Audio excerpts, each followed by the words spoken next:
All right, welcome in, everybody. It is total new week. It is Monday. I'm here with Bryan, Leonard, Tokyo Brandon, and our goal is to do what we're here to do 5 days a week, every day, 9 a.m. Eastern. Bring you solid MLB analysis and free MLB picks. The only show right now that's exclusively doing MLB free picks on the Wager Talk YouTube channel. So appreciate you guys tuning in with us, and guess we'll get right into it. I didn't have a feature game in mind per se, but I think I know what it is, Bryan, Leonard. We got to talk Cubs Brewers. This is a huge series in the NL Central. Shocking, in my opinion, that the Brewers have closed the gap as quickly as they have. Because if you go back a month, what did the Cubs have, a 6-game lead in this division? Now it looks like this race might be like one of the storylines of the second half. So Cubs Brewers, we got Mizorowski. I believe it's Matt Boyd for the Cubs. Are you getting involved with this one? Yeah, Boyd against Mizorowski, and Boyd is actually a slight favorite right now, minus 112, 13 or something for Boyd. A lefty going against Mizorowski at home, a total of 8. The problem with Mizorowski is they're trying to limit his innings for the playoffs. So as you have seen, they will pull him early after like 60 pitches. Not good for his fantasy value if you got him on your fantasy team because he doesn't get the wins, but he still has been very impressive. We'll see how this goes. Matthew Boyd comes in with a 2.20 ERA, 3.22 expected. So he's pitching over his head, but he's been terrific. Last year he had that 2.72, but he only had 8 games. This year he's up to 20 already. So he's gone from 71 innings in 2023 to only 39 last year with an injury, and now he's up to 118.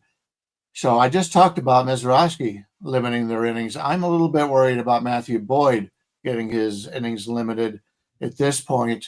He's already over what he has been for a long time. In fact, you go back in his career, right now he's at 1782 pitches thrown. You got to go all the way back to 2019 where he threw 3,100. So it's been a while since he's been up in this numbers. So I could see, even though he's got 2 great pitchers on the mound here, I could see this possibly going over. His whip is 1.01. He's got a lot of really nice numbers. Walk rate obviously being number 1 at 93, but his ground ball percentage is only in the 32nd percentile. Whiff percentage 33rd. A lot of his numbers are showing that he's been pretty lucky so far, but still he's been great, and we'll see what happens. Mizorowski, 2.45 ERA, 0.92 WHIP, 2.47 expected, 99th percentile in extension, and he's 6'7". So that makes it very hard to see. Plus his fastball velocity is in the 99th percentile. His average four-seamer is 99.3, which is about 4.5 miles an hour faster than the average right-hander. 2 very impressive pitchers, but I am worried about their limited innings. So I think we'll see the bullpens for probably 3 to 4 innings, at least for the Cubs. Cubs probably 3 innings. Milwaukee may get 4, maybe get 5 out of this. So if you do like these pitchers and you want to bet the under, I would bet the first half under as opposed to the game. So it seems to be priced right for me. I don't know if I'll get involved, but I'll definitely be watching it. I love these 2 pitchers. It should be a fun game to watch. Yeah, I agree with Bryan. Mizorowski's been great so far in his 6 starts of his MLB career. 1 bad game only against the Mets. He gave up 5, and every other start he's given up 2 or less earned runs. Excellent stuff. If you look at the expected numbers and current form, actually, I got Matthew Boyd ranked higher than Mizorowski. But like Bryan said, he's not exactly a spring chicken. He's 34 years old. So usually these guys who are over 30 tend to either limit innings or regress in the second half. Most of them. Let's see. Boyd has great stats against these Brewers, though. In his career, 33 at-bats against, 182 average against, and a 485 OPS, which is shiny. Like 750 is actually average. So I would agree on the first 5 under here. If you can get a 4.5 or alt it up to a 4.5, I certainly don't think that this game is going to be on a 1 inning pace or 1 run per inning pace in the first 5. It could get there at the end. As far as my rankings are concerned, I have the Brewers ranked slightly higher in hitting, slightly higher in bullpen, and then I got Boyd slightly higher than Milwaukee, so I won't play a side. So 2 follow-ups to 2 things you said in regards to Mizorowski, which I think are very important. One, Tokyo Brandon pointed out his 1 bad start was the Mets start. That was when he kind of got jerked around with the rain. So I think he actually may have gotten rained out and maybe pushed off a day. I know that start came as part of that doubleheader against the Mets. I can't remember if it was like the second game, but long story short, he probably, that probably disrupted his, prep a little bit because there was rain and I think he maybe got pushed a day or so on and so forth. The second thing was Bryan pointed out last week, getting pulled early, that by anything that I could find looked to be by design. Like that looked to be planned out. He had pitched 1 inning in 2 weeks. So he had made a start. He had thrown an inning 7 days later during the All-Star game. And then that start came 7 days later. So he was all smiles when he came out of that game. There was no, if you watch the game, I mean, he was in the dugout joking with, that was a pre-planned, hey, you could throw 60 straight strikes, 65 pitches were done today. So I don't even look anything into that. That was just hey, you haven't thrown much in 2 weeks. We really, because now you got to think the Brewers have had to do this probably shift in thought process where it was let's get him up. If you're Milwaukee, you got to be this is our game 1 starter in the playoffs right here. We think we have a good enough team to get to the playoffs now. And this is the guy that we want starting the big games in the playoffs. And I think you're going to see them start to manage like that a little bit now. So that's why he was out early last week. And you know what, though? I don't think that is a real reason to maybe not back him. The better reason in terms of not backing him would be, I think he's going to start getting the Paul Skeens treatment where there's just going to be zero value in doing so. Now here you could say, okay, there's a little value, you get him at a pick. But in my opinion, you're getting him the Brewers are still the lesser team. The Cubs are still going to win this division, I think. And the Cubs with Matt Boyd on the mound is still a more complete team. I think the Cubs are going to flex on some teams over the next 4 or 5 weeks where it's they had their little lull surrounding the All-Star break, and you're going to see the Cubs sort of reinforce why they maybe are the best team in the National League this year. So no shade to the Brewers, but they are, in my opinion, up against a better team, and I lean Cubs because of that. Go ahead, Bryan. Yeah, this was the game that I mentioned last week that the coach was on the national broadcast on in baseball, and he talked about it. He said, "Yeah," he says we're going to pull them early, and when I looked, it was under 5 innings or whatever at minus 250 on his stats. But yeah, it's what happened. But I've got to say, Brandon, was it Friday's show that you used the Brewers on, and then all of a sudden they hit a bad weekend. So I know. I sure hope you don't have a play on or against the Brewers today, because that's the one team that's been giving you struggles. Mine has been really have. Houston Astros, and I should have been listening to a Trig over the last 3 weeks about the Astros because they continue to burn my bankroll.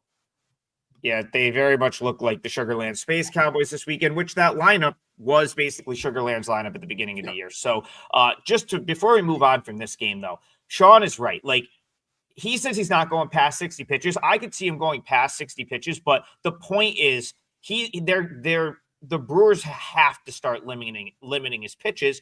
Mark Hinson says, do we know why they're limiting his pitches? Yeah, because now the Brewers, they know that they are, if you look at the National League and where they are, they should be a playoff team this year. And that's your game. That's your game 1 starter in the playoffs. He is your ace. So the Brewers, as equally as it is important to win games, you have to get to September, or you have to get to October with Mizorowski ready to rock as your ace. If you want to win anything other than if you want to do anything other than get to the playoffs, if you want to win in the playoffs, this has to be your ace, and you've got to be able to send him out there as such. Go ahead, Bryan. One last comment. He will not be their number one starter unless it happens to come up that way. They've already talked about their other two veterans that they're healthy now. So he'll be number 3. But he will be the best number 3 starter in baseball when it gets to the playoffs. That's a good point, Bryan. I misspoke. I should not have said that. What I meant is he's the X factor from them being a wild card team to potentially ending up in the World Series. I should have phrased that differently. Sorry, TB. Were you going to jump in there? No. Okay. Number 3 starter. Yeah, Seattle's got a pretty good one in Wu as well. Yes. But yeah, I mean, that's a heck of a rotation. Yeah, I should have phrased that differently. I mean, like, he's the X factor that could get them to like over the hump against the team like the Dodgers or the Cubs come playoff time. If they can send him out. Sorry, yeah. For a team that's supposed to be nosediving, yeah, it's a great rotation. Well, I just think it illustrates the point perfectly where it's like they were in a little bit of limbo and they bring him up. Like, listen, you can't expect we've seen talented guys come up. You can't expect this to happen. This is the dream. This is the Mizorowski thing is why these teams call these guys up when they do. It's why the Reds call Chase Burns up when they do, right? Like, it's like the dream is to have it all click at the big league level and then to be able to sort of be like, oh, now we've got this guy this year. We didn't expect to have him. It's like going out and signing a big time free agent. So that's, that's really what the reason for bringing that up was. All right. Don't the Brewers also have that Henderson guy too? They can't find a spot for him right now. I can't wait for him to get back up there, but how rich is their pitching, man? The Dodgers would kill for that talent. He pitched good again this weekend at AAA. Like he's down there and he's giving them reasons to bring them up. But like Bryan said, they're just it's an embarrassment of riches to an extent. Yeah. It's not a bad problem to have. Let's put it that way. Let's go to this game. This is an interesting one. Bryan kind of alluded to it a second ago. The A's took it out on the Astros this weekend. Nick Kurtz, one of the best performances in recent memory. 4 homers. I think he went 6 for 6 in that game. Bryan Leonard, this is a big series for the Mariners. They made the move for Naylor last week. They turned around and I think dropped 2 of 3 to the Angels. The A's come in red hot, and we've talked about the A's bunch of young kids. When they get going, they get going. And they, when they're playing good, they're playing good. When they're playing poorly, they're playing poorly. How much of last weekend do you think was the Astros finally coming back to earth and playing to their level? Or is the A's a team you want to keep riding here? Interesting series, A's Mariners. How you seeing this one? Yeah, I think a little of both, especially the Houston coming down to earth a little bit. I am surprised a little bit about this line. Seattle's a legitimate playoff team. The A's got a pretty nice future, at least from their hitting standpoint. But Castillo on the road against Sears here. Sears a lefty. Castillo's down to like a 113, 114 favorite here, and the total is 10.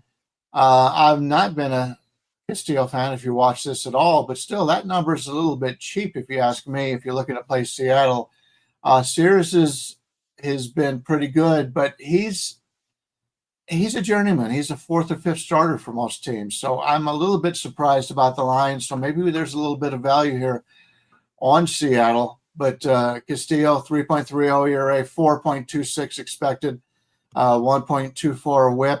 The last 2 years combined, despite playing for what I consider a pretty good team in Seattle, I know wins, losses don't tell the whole story, but he's 18-18.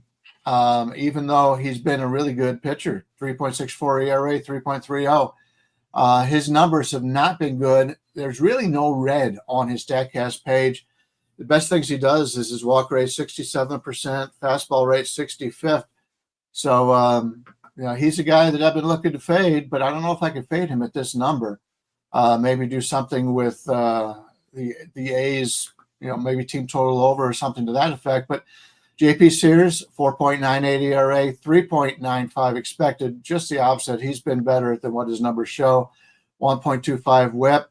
His walk rate is really the only thing he's good at. He's in the 85th percentile, only walks 5.8. His walk percentage, his strikeout percentage is 20.1. So he's got a 14.3, slightly less than league average. So we got 2 pitchers here that are okay, but I don't think they're anything special. So the total of 10 makes sense, and they can even be a little bit short because this has been a pretty good hitting ballpark. Although mostly it's been the visiting teams that have been hitting in Sacramento. Slight value on Seattle, slight value on the over. Likely not getting involved at this point. I'll give it more of a look later on. And I will say, as opposed to the games we've had over the weekend, all these games are on the evening card. And most of them have pretty good weather situations. There's only one or two that you have to worry about some rain. The Minnesota game is pretty nice all day long. And then at night, the weather is supposed to be really bad. So, and with that, if they didn't have the fans to worry about, they could easily move this game to a day game and get the game in. But I think there's going to be some stoppages in the game tonight for the Boston Minnesota game. But other than that, looks pretty clear out there. I'm gonna kind of go against Bryan on this one because I really like the JP Sears in this one. I like how he's pitched. He's got 109 at bats against the Seattle lineup. He's got a 165 average against and a 482 OPS. That's amazing. I realized that he's kind of dropped off. Like two or 3 years ago, Sears was like just really dealing, but he's kind of fallen off a cliff a little bit. I think he can recover though. I think he can hold Seattle down quite a bit. I like Castillo's numbers. I agree with Bryan in the fact that Castillo is kind of on a downward trajectory in his career. He's not the lights out K master that he used to be, but he's a very respectable innings eater right now. I mean, he quietly holds teams to, if you look at his last 5 starts, it's 3 earned, 0 earned, 3 earned, 0 earned, 1 earned. He's actually got quality starts in most of his starts this season. So I like how he's performing. So I kind of like the under on this one. I realize the park is like a little a game, a Nintendo park here where the balls do tend to fly. But I think 10's a little high here considering the pitchers have good numbers. And looking at the bullpens, I have both of these bullpens ranked 13 or better out of 30 teams. So I think I'll look at an under in this one. Russell in the comments says Adam glows when he talks about the A's. Yeah, I don't have children, but I have to feel like this is similar to like when you see your kid go out and like play a good game or they do something to make you proud. I feel like it's like similar to that because before the season, I talked this team up. I think I gave out Jacob Wilson Rookie of the Year on a show somewhere, which is proved to be a good bet based on like where that is in the market now.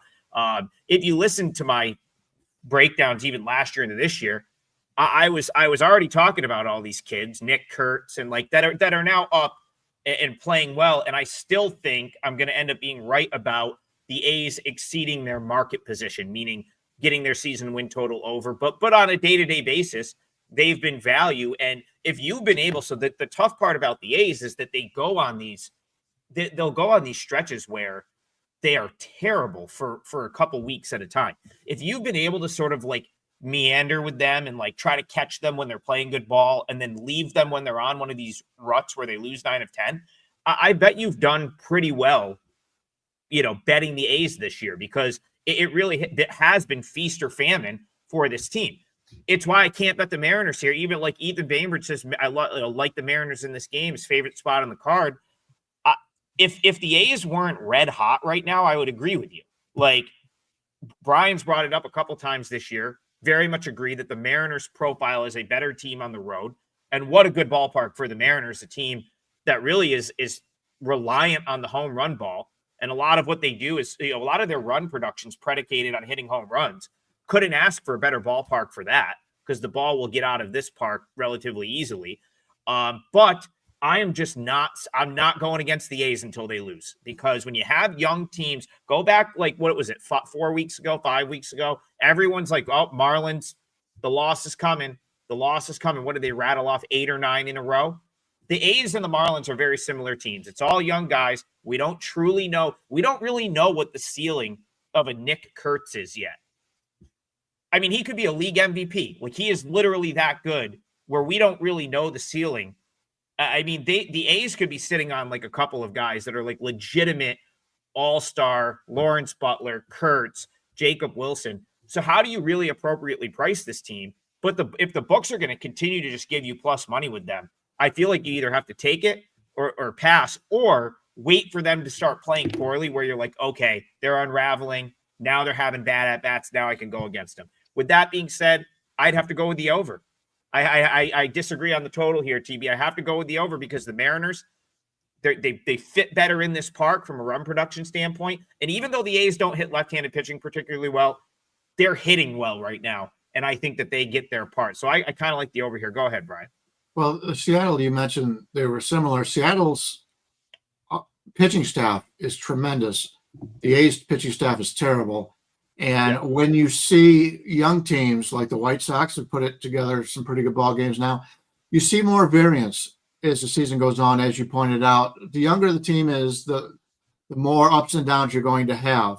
Unfortunately, in baseball this year, there's been a lot of ups and a lot of winning streaks and losing streaks going on for some of these teams, but very streaky this year. And I can see not one, it's a young team, as you pointed out, that is starting to gain confidence. So, yeah, I understand that. Which is why I'll probably sit this one out. Yeah, I kind of think I'm going to sit it out too, because I there's a lot of great points being made here. And that's another thing. Like, we talk about a game like Tokyo Brandon brings up JP Sears and his numbers against the Mariners. Yeah, you can't ignore that his numbers against the Mariners being you good. said it right. But you can't, that's things that you can't ignore. And he's like the kind of guy that will, like, when he can come out and sort of has all his stuff working, like, he can give you 6 innings, 2 runs, and suddenly have his team in the game. So yeah, that's but the A's profile better against right-handed pitching. They really could light Castillo up tonight. Wouldn't be that surprised about that. So it's an interesting game. Tough one. I don't know if I'll be involved with this one, but it's certainly a lot of good talking points there. And yeah, that's let's move on. Oh, okay. 5 people have asked for it. I see Sean is back today. Tigers got off they broke the streak, even though Sean on Twitter canceled the season days ago. He said, we're on to football season. He's on to the Lions. The season's over. Oh, now the Lions are going to win the Super Bowl.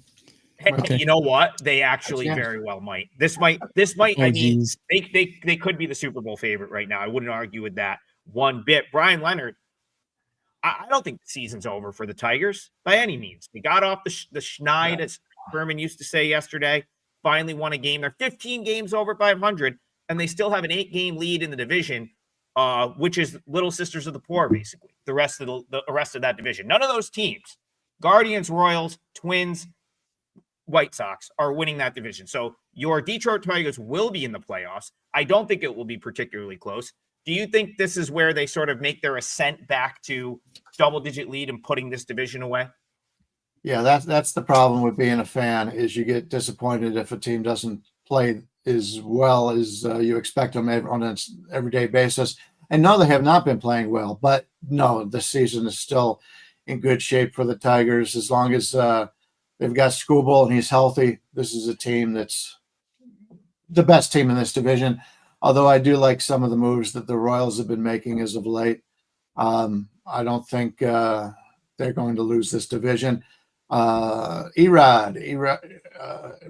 going for Arizona. He's a lefty going against Melton for Detroit.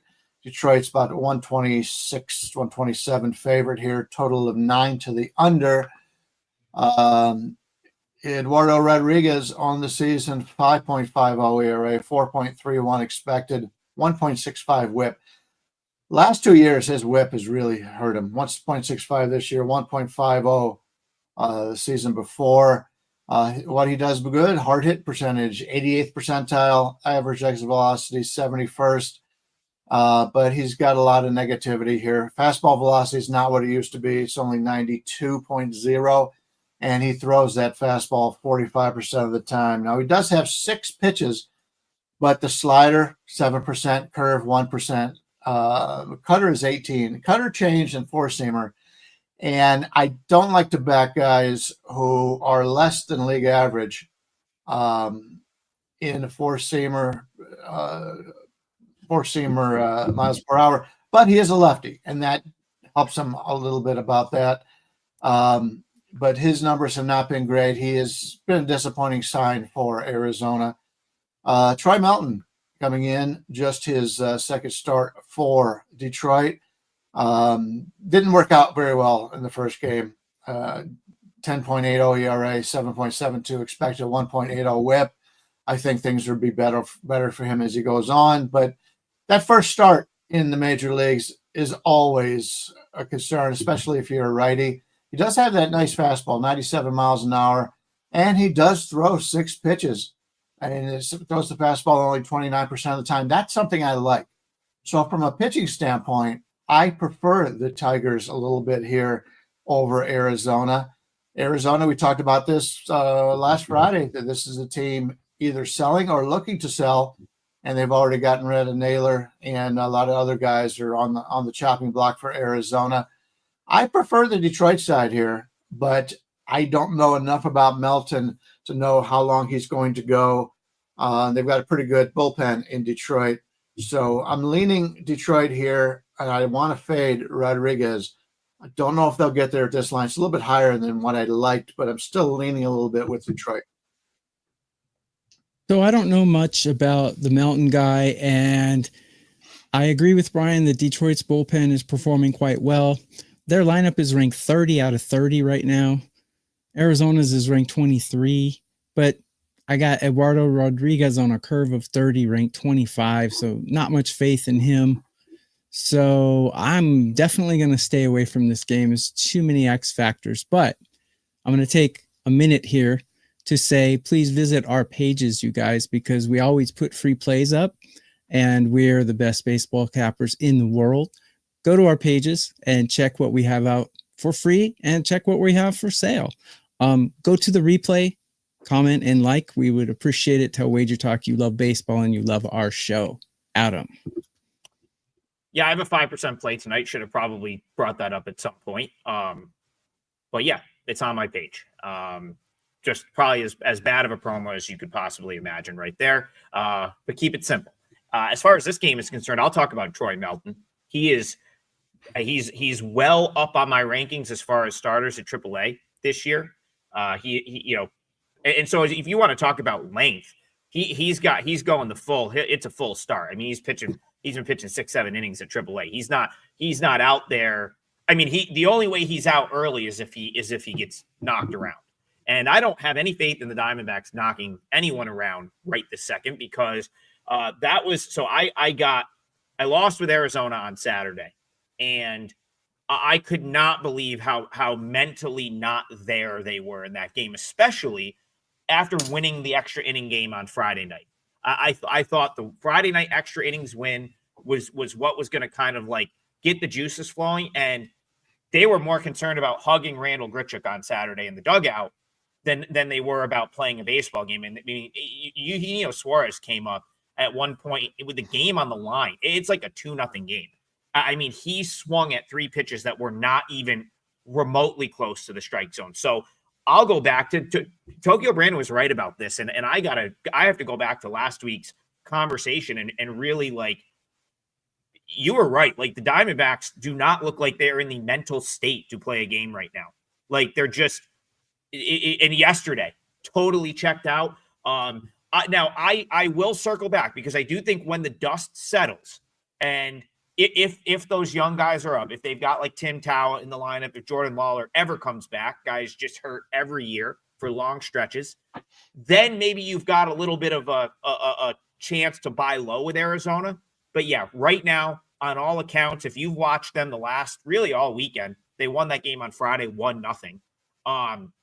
They're just not mentally there. And I'm starting to buy into maybe they're just, they're checked out.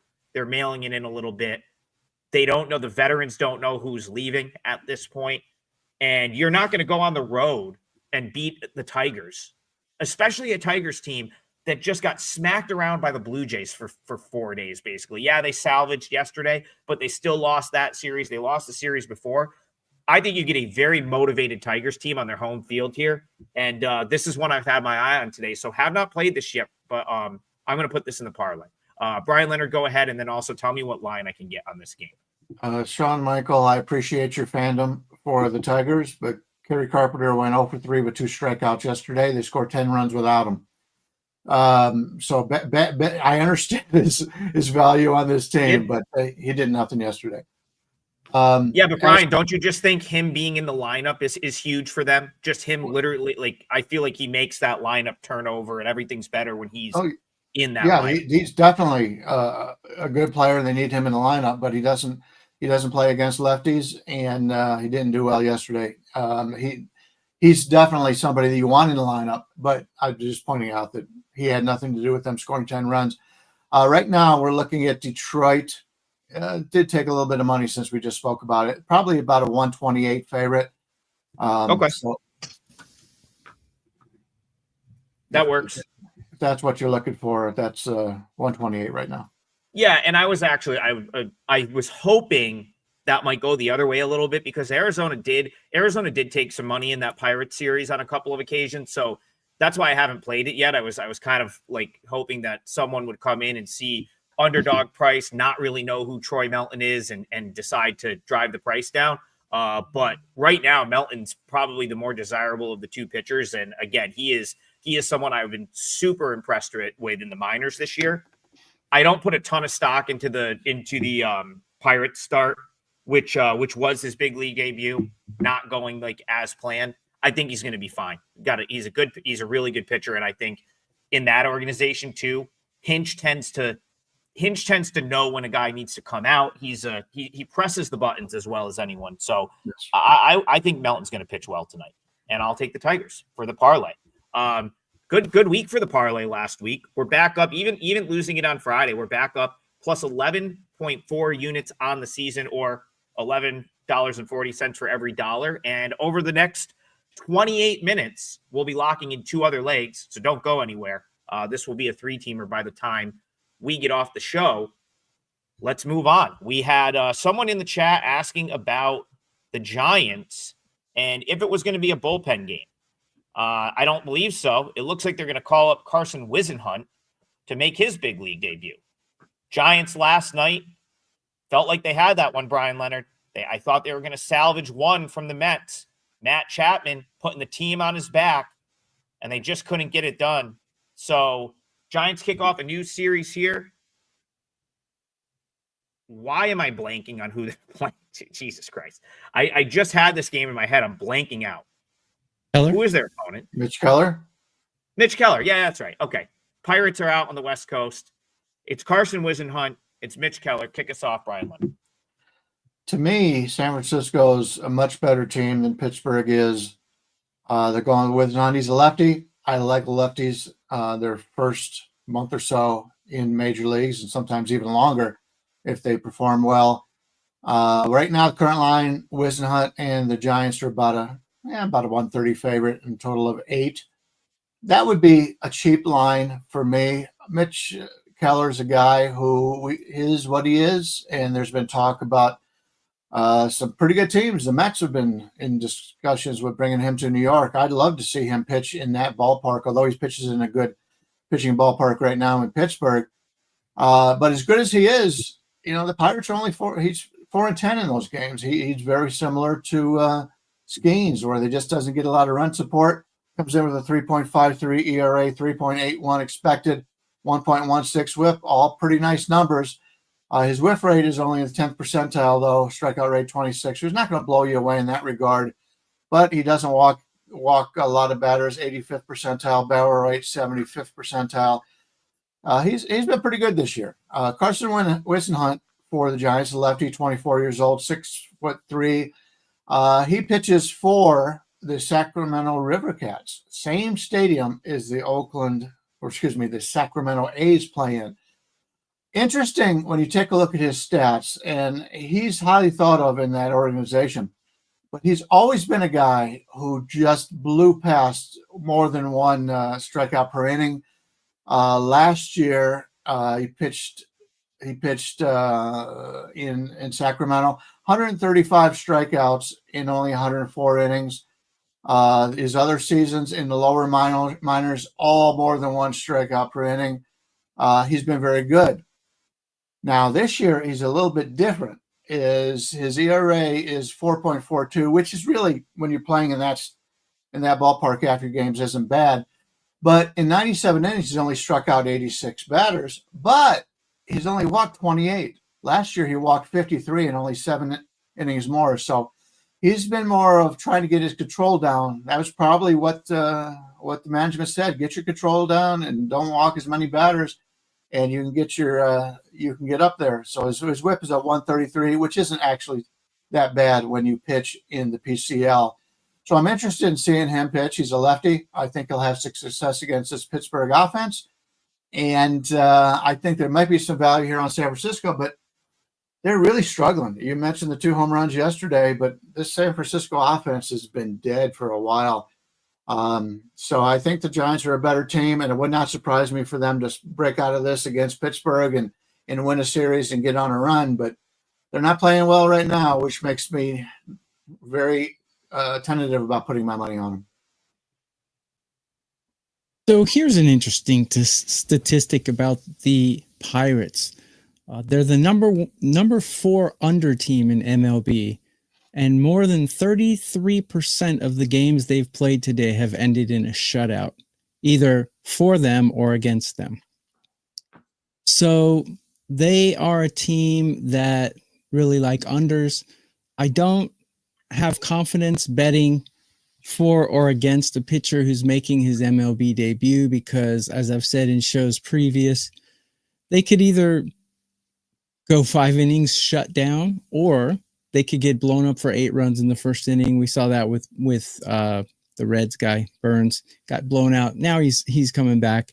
But I mean, you know, I just don't really like to, it's kind of an X factor for me. So I will probably stay away from it, but I kind of like the first 5 under here because it's 4.5. I feel like doing it, but I don't really want to. The Pirates are just such a huge under team. I'm so tempted to take the under. If I had confidence that the Wisenhunt guy could hold his ground, I would like to take an under, but haven't done it yet. Yeah, if I had confidence that Wisenhunt was going to pitch well, I'd like to take the Giants. I haven't done it yet, and for a lot of the same reasons. Like, you know, Bryan makes a good point. He makes a good point about the difference from last year to this year. So, like, I'll just talk about Wisenhunt for a second. He's the guy. Like, if you were looking at all the pitching prospects in the Giants organization, he is their guy right now. He's the one that they've been trying to protect. He was the one that was having a really good season when he got to AAA last year, and spent almost all year at AAA last year, and they didn't really want to sort of force him up, because he is usually we talk about this off air, Bryan and I, typically the top prospect, your top pitching prospect, you either don't want to bring up, or it's a Mizorowski or Chase Burns situation where you're like, F it. We're going to see if they can, potentially come up and then be like our number 2, number 3 starter. So the Giants have been hesitant to bring Wisenhunt up for that reason. I thought we would have seen him earlier this year. And I think the reason we haven't goes to what Bryan's saying. The strikeouts are down. He's catching too much of the plate at AAA. The command's better. He's not walking anyone, but suddenly he's too much over the plate. Batting average against is now 273 against him, and he's given up some hard contact. So that would be like my only real concern. Now, having him come to the big league level is you're gonna get punished for making mistakes. That being said, if there was a team that wasn't going to punish a mistake, it's probably the Pittsburgh Pirates, who have had one of the lowest WRC pluses of any team in Major League Baseball this season. So it's a tough one because I could absolutely see him, kind of keeping this Pirates lineup at bay. The Pirates are not in the PCL, which means none of these guys have seen him at the AAA level. I'd be far more concerned if this was like the Giants playing, let's say, the Astros or the A's or like the Rockies, like a team that's seen him a ton. That would be more concerning to me because the PCL, you see everyone a bunch. There's only 10 teams in the league. So I think I'm okay with Wisenhunt here based on the fact that the Pirates haven't seen him, and the Pirates, they have a hard time like punishing mistakes. It's not like they hit particularly well this weekend. Sort of took 2 of 3 off Arizona. but because Arizona didn't hit at all. So I do think this is where the Giants snap their losing streak. So I like the Giants. And Tokyo Brandon, I can't put you off that under because I think Whisenhunt holds his own here. Good then. Yeah, and there was one other. Yeah, I forget. I thought I had one other thing to say, but we'll move on. So we'll move on to. There's a bunch of games popping up in the chat. This is a pretty solid Monday here. Yes. Big slates the last couple of Mondays. Sean, yes, I'll have to double check. I'm like 98% sure this is Carson Whisenhunt's major league debut. And while I'm finding the next game, Victoria, yeah, last night was a bullpen game for the Giants, and the starter, Matt Gage, Siena College Saint. We don't get many big leaguers out of my alma mater, Siena College. I could probably count on two hands how many guys have made the MLB out of our school. Matt Gage is one of them. So shout out to Matt Gage. He did come out of the bullpen and start that game for Arizona last night. Will says money is rolling in on the Red Sox. Think they win today.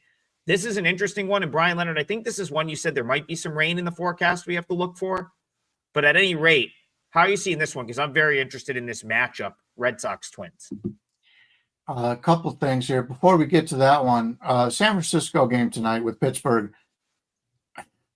From a weather standpoint, no precipitation at all, but it is going to be cold. It starts at 61, probably ends at 59 for the weather part. But the wind's blowing out at 16 miles an hour. Now, we've seen in the last week blowing out at 10 miles an hour, and it doesn't seem to matter. But 16 is blowing out pretty good. But this is the one stadium where it could probably blow out 30 and wouldn't make much difference. I hate to be a player playing in that wind in San Francisco. But as for the weather in Minnesota, yes, let's get back to that. It has 1% chance of rain all the way up until 7 p.m. The game starts at 8, then it's 24, 55, 80, 79, 78. So a lot of rain after this game starts. So I don't think we're going to see either one of these pitchers going very long. Temperatures starts at 88 and then starts to drop about 10 degrees since after that. So that is a concern in this one. We have got Fitz against Woods Richardson, and Woods Richardson and Minnesota is about a 110 favorite right now.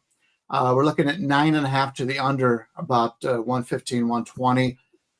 Fitz and Woods Richardson. Fitz is a guy who, very similar to a couple of the other guys, Dobbins, who has looked good and then he gets hurt, and that's the problem that Fitz has had. Now Dobbins is out for the season. Fitz comes in 4.86 ERA, 4.99 expected, 1.27 WHIP. His numbers are better than his actual stats. Chase percent 94th percentile, walk rate 79th, extension 70th. His problem is he is getting hit hard in the barrel rate. He's in the 10th percentile in barrel percentage, 13th in expected ERA, 20th in hard hit percentage. I liked him coming into the season, but because of injuries and other guys in the rotation, he just can't get that rhythm going. Simeon Woods Richardson, he's pitched much better as of late, comes in with a 4.14 ERA, 4.23 expected, 1.37 WHIP. But his extension is good in the 70th percentile, but everything else is blue on his StatCast page. His ground ball rate, 8th percentile, so he gives up a lot of fly balls. Barrel rate 13th, walk rate 23rd. So these are two pitchers that I think could get hit here in Minnesota. The problem is I don't know how long they're going to be in this game because of the rain, and it's tough to make decisions on a game where you come in and you basically know there are going to be stoppages in the game. So I prefer to bet this game over, but without knowing the situation with who's going to all play and the whole thing. It's rather be a game that I would rather pass on. There's a lot of other games today, as you mentioned, pretty good Monday card, but I don't have enough on this one to put my own money on. So everyone go to our pages again and grab our plays. I have an MLB play out. Bryan will have one out. Adam has a 5%. So go to our pages and grab our plays. We also post a lot of free plays, so go grab those as well. So the Red Sox bats are really dead right now. I have them ranked 23 out of 30, and I have the Twins ranked slightly under 15 out of 30. So the thing is, the Boston bullpen is pitching really good. I have them ranked 3. So usually when I see that, it makes me say I want to bet an under here. But I'm exactly with Bryan. There's a lot of X factors here, so I am not going to bet this game. But I'll just give you my rankings for the Twins as well. I have their bullpen ranked 21st out of 30, which is not very good. Lineup 16. That's about where the Twins always are. Very middle of the road. I got Simeon Woods Richardson ranked 15, and I don't have a ranking for Fitz because he hasn't pitched enough innings the last 30 days. So not even going to touch this one. So go ahead, Adam. Yeah, I'm very much in agreement with Bryan. I like the over. That's how I would play this one. I think if you can get that juiced 9, I don't know what the juice is on that, but I see a bunch of 9.5 evens, which if you're at the some of the other shops, like the legal US based ones, will give you that 9, maybe like over 9 minus 125. I definitely think that's a good bet. Bryan makes a good point about the rain. You have to maybe worry about them being taken out. Tokyo Brandon points out the Red Sox offense hasn't done much. Well, what do you expect? Their last 10 games or their last 9 games at Chicago, at Cubs, at Phillies, and then Dodgers at home. Like, you want to talk about a 9-game stretch that might kill your offense a little bit? Basically just played the 3 best teams in baseball, or three of the top 5 or 6 teams. So now you're going to get Simeon Woods Richardson. That should be a field day, because Simeon Woods Richardson is not a top caliber MLB starter. Bryan pointed out some of the, I mean, he doesn't give up. He gives up a lot of fly balls. Just say a lot of blue on the Saban page.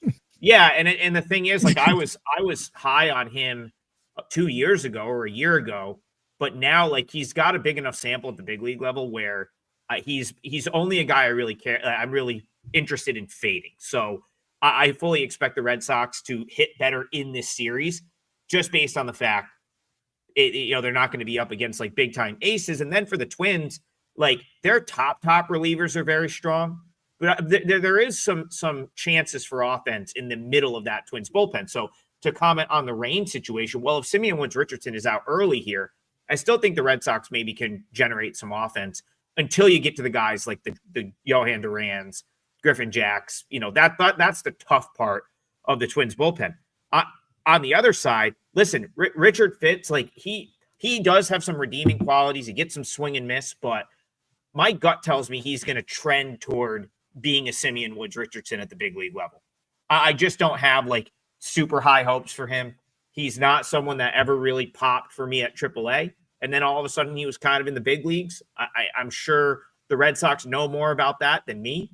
But like, I've watched him pitch enough at Worcester, and then in the few big league starts the last couple of years where like, he's just not like overly, like, I don't have him super highly rated. So the Twins, who lose yesterday to the Nationals, you like to think they can bounce back a little bit from that. I think this one gets to 9. I mean, you're talking about needing 4 each way. If you can get that juice to 9, I got to like the total right there. Very much agreeing with Bryan. I think there's going to be offense. All right, let's keep it going. Titan CT, yeah, bad weather in Minneapolis. Yeah, maybe the game doesn't even get in. I thought I saw that they would probably get the game in, but who knows? Danzo, I don't think the Yankees are even going to make the playoffs, to be honest with you. Well, you echo the sentiment of every Yankee fan who's melting down this weekend. I know this firsthand because my Siena College group chat is full of them. With the exception of a couple of Mets fans, like basically everyone that went to Siena either lived in the capital region like me or came up from like Long Island, New York City, Westchester. So they're all Yankee fans, some Met fans. My group chat leans Yankees, Bryan Leonard, and of the 13 or 14 of us that are in there that are all college buddies. And the melting down was really starting over the weekend, from the time that they traded for Ryan McMahon to, through that game on Sunday. The meltdown was happening. I don't know, Bryan. Is the Yankee season over? Do they just bounce back here against the Rays? What do you think? Well, their season is not over, but you do have some concerns about Judge. Initial reports were saying that he may be out for the season. Now they're looking at it. He's looking for other ways to deal with it. But yeah, when you lose the best pure hitter in baseball, that is a concern. Plus, some of the other guys, you take a look at that lineup. It's pretty weak when you get out of the top 5 or 6 guys. So that is a concern. And they really wanted Suarez, and they didn't get him. Arizona was just asking for too much, so they had to settle for a Colorado Rocky.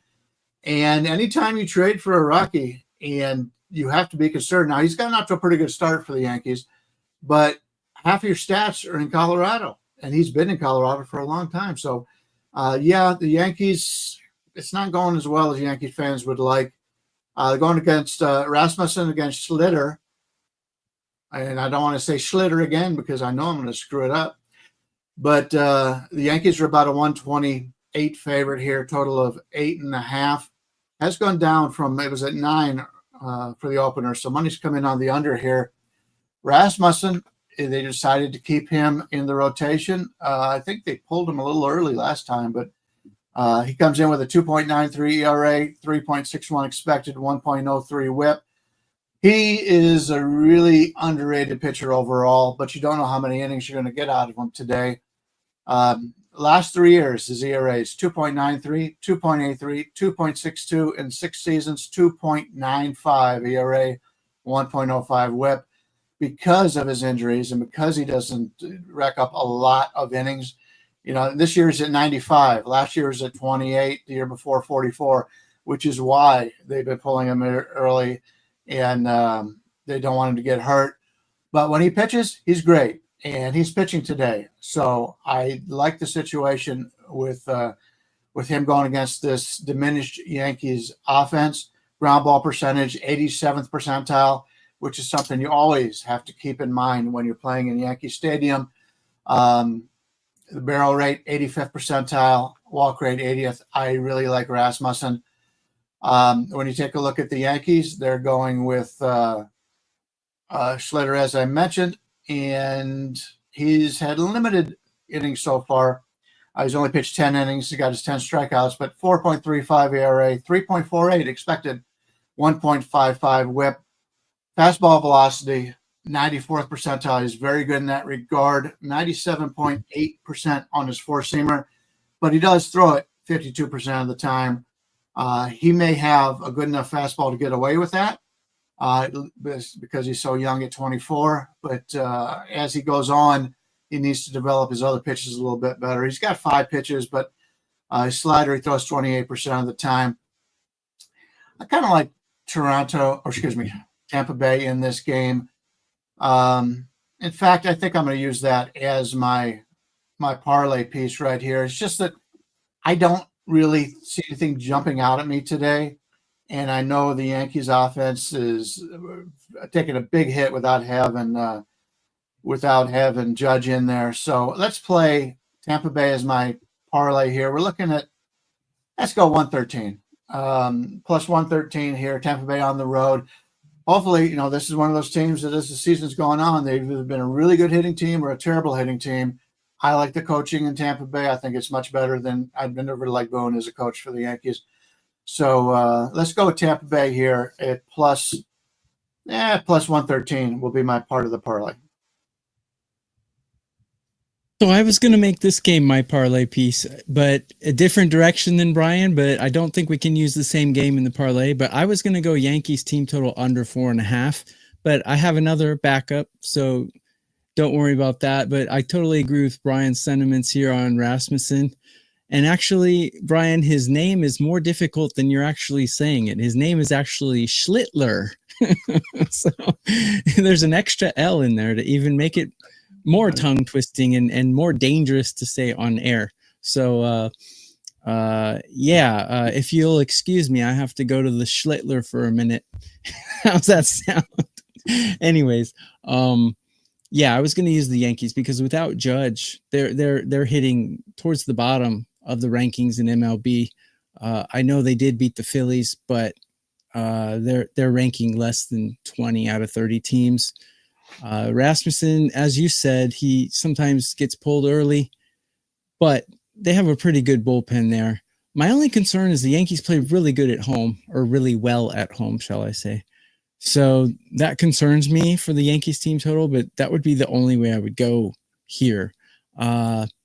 Yeah, even Tampa Bay to win or the Yankees team total under would be how I would go. But I do have a different game for my parlay, which we'll bring up in a minute. Yeah, I'll be quick on this one. I don't disagree with Bryan. I don't have much of a play. I realize we're like 5 minutes away from the end of the show, and I want to give TB's game like the full rub. So all I'm going to say to the initial poster that we brought up, the original question, I don't think the Yankees are going to have any trouble making the playoffs. More and it's not a pro Yankee statement. I just don't see how 3 teams catch them, because now if they were in the National League, yeah, they might be in trouble. But right now, like, are the Red Sox, Mariners, and Rangers all going to chase them down? I guess you could throw the Rays in the mix there too. No, like, this is just not happening. I'd be shocked. I would be absolutely shocked. And this comes from someone at the beginning of the season gave out on a couple of shows Yankees to not make the playoffs. I think it was like plus 280 or something. I'd love to see it happen. I just don't think that there's 3 teams. Like Titan CT says the Red Sox are coming. Yeah, someone might catch them for that top wild card spot. But now that you've got 3 teams that make the wild card, I will be very surprised if someone catches them. Go ahead, Bryan. Well, the Yankees right now are 543 win percentage with Judge. Red Sox 533. We've got Seattle in second place at 528 and the Rangers at 528. I like their starting pitchers for the Mariners and the Rangers a lot better. I'm in agreement. I don't think the Yankees, unless they go out in free agency and make some big trades, I don't think the Yankees will make the playoffs. Like I said, I'd love to see it happen. It would make that futures bet from the beginning of the season a winner, but feel like they just find a way to turn it on. And then this is coming from someone that can't stand this team. I'm very anti, like, I've never been a Yankee fan. So, like, you know, having to listen to like all the buddies chirp about how great they are, I'd love nothing more than to see the Yankees miss the playoffs. Tokyo Brandon, what game are we closing the show out with? Okay, let's close it with the Blue Jays and Orioles. We've got, do you want to start, Bryan, or should I just go? No, you just go ahead. Okay, so we got Bassett going against Eflin. I don't have enough numbers on Eflin, but I do know that I don't really like him very much. I like the Blue Jays here, and I think the line is somewhere around 125. No way this team should be. The books are sliding the Blue Jays so much, and like you guys are talking about, the Yankees might not make the playoffs. The Blue Jays are the main reason they might not make the playoffs, because they're probably going to take this division. And the Red Sox are probably going to be number 2. So that's how it's looking to be right now. But, you know, anything can happen. Judge is probably going to come back next week. So they put him on the 10-day, right? And then Boone's already talking about when he comes back, he's going to be a DH and not play the field. So I think Judge will be back sooner than later. But anyway, back to this game. Bassett worries me on the road. And actually, he doesn't have really good numbers against these Orioles. So there's a couple red flags, but the Orioles bullpen is so bad. And Toronto is just smashing the ball. They're just on fire. And their bullpen is top 3 right now. I got Bassett ranked 12 out of 30 on a curve of 30 starting pitchers. I do realize that he hasn't performed well against the Orioles, and he's not a good road pitcher, but I think he's still better than Eflin. And no other way I could go than the Blue Jays here. The number on this right now, Toronto is only a 105 favorite. It's like a pick 'em right now. So you're getting a good number there. My question, and you do the head-to-head. Eflin's been faced Toronto a lot in his career. What is the career numbers against Zach Eflin for Toronto? They're not listed. I can't find them anywhere. Okay. All right. Yeah. I don't know is the only answer. But I know he's not a very good pitcher. Well, he was hurt and he came back from injury and pitched pretty well in his first game back. I do like Eflin. He's not a big strikeout guy, but you usually get pretty good value when you play those kind of guys. And I was just curious against Toronto what he had done. I don't use that values for myself, but just but yeah, the price on Toronto, considering how hot they are, is pretty cheap. Sometimes that tells you something, and that's what I'm always worried Sometimes about. it's a trap. Yeah. Blue Jays are a decent team on the road. I think they're 26-26, where actually the Orioles are 24-26 at home. So home away doesn't really factor into it as far as I'm concerned. So yeah, I mean, the way they're hitting and the way their bullpen is performing, I couldn't go any other way, really. Yeah, I'm gonna just go back to the comment from Slick Vic here. Yankees, he's saying Yankees are plus 400 to miss the playoffs. I think that's a great bet. I did not realize that. I did not realize that the Yankees were like that bet was priced like that, because prior to the season, it was like plus 280, which I thought was a really good bet coming into the season. The fact that you can get Yankees plus 400 now, pretty much knowing they're not going to win their division. Like, I'm sorry, they're just not catching the Blue Jays. I don't think they are. Great bet. Yankees plus 400 to miss the playoffs is a very good bet at the price point. TB, sorry, read me your parlay leg with the price again, so I can do some math. It would be the Blue Jays money line at minus 105. Minus 105.